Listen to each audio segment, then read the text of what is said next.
కళ్ళు కూడా మాట్లాడగలవో నాకు తెలీదు. నీ కళ్ళు నాతో మాట్లాడేదాకా మనసులో తెలియనిదో అలజడి. ఆ అలజడి కూడా అట్లాగుంటుందని నాకు తెలీదు నిన్ను చూసేదాకా. ప్రాణం లేకపోయినా బతకచ్చని నాకు తెలీదు అది నువ్వు తీసుకెళ్ళిపోయేదాకా. I love you. బ్రేకప్ చెప్పాలనిపిస్తే చెప్పే. అదేంటి బ్రేకప్ చెప్పమంటున్నారు?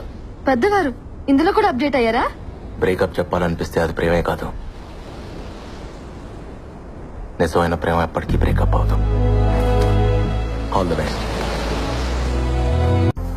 షాజహాన్ ప్రేమ జ్ఞాపకం. ముంతాజ్ దూరమైన ఆ ప్రేమ ఇంకా బతికి ఉంది. ప్రేమికులు మించిన భార్యాభర్తలు ఉండరమ్మా.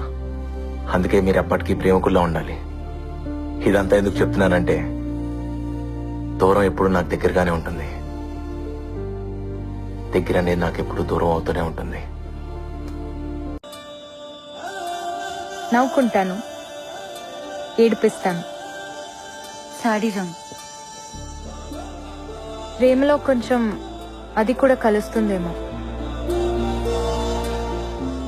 కన్నీళ్ళు మనకొస్తే కష్టం అవుతుంది, అవే మన కోసం వస్తే ప్రేమ అవుతుంది. నువ్వెప్పుడు నీ గెలుపు కోసమే పరిగెత్తు, ఒకడు ఓటం కోసం కాదు.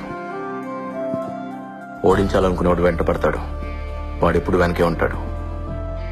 గెలవాలనుకునేవాడు ముందుంటాడు, ఎప్పుడు గెలుస్తూనే ఉంటాడు. గెలవడం అంటే ఓడించడం కాదు. అర్థమైందా? All the best. Thank you sir. ప్రతి ఓడికి ఓ సిగ్నేచర్ ఉంటుంది, కానీ ఆటోగ్రాఫ్ అందరికీ ఉండదు. 100 రూపాయలు పెట్టి అకౌంట్ ఓపెన్ చేసిన ఏ ఎదవైనా చెక్ మీద సైన్ పెట్టచ్చు. 100 కోట్లు ఉన్నోడు కూడా ఆటోగ్రాఫ్ ఇవ్వలేడు. ఫస్ట్ టైం కదా, చూసుకుని పెడితే చెయ్యి వణుకుద్ది. కళ్ళు మూసుకుని పెట్టు.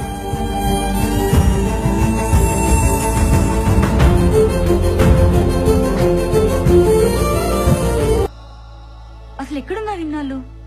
నీకోసం మేము ఎంత వెతికామో తెలుసా? పాపం రామ్ ఎంత ఏడ్చాడో తెలుసా?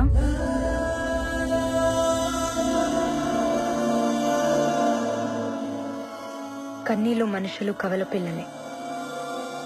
పుట్టిన దగ్గర నుంచి పోయేదాకా మనతో ఉండేది ఆ ఏడుపే. దాని మీద పడేందుకు ఏడుస్తావు? అబ్బో, అయితే చాలా నేర్చుకున్నావు. ఏడుపు నేర్పించింది.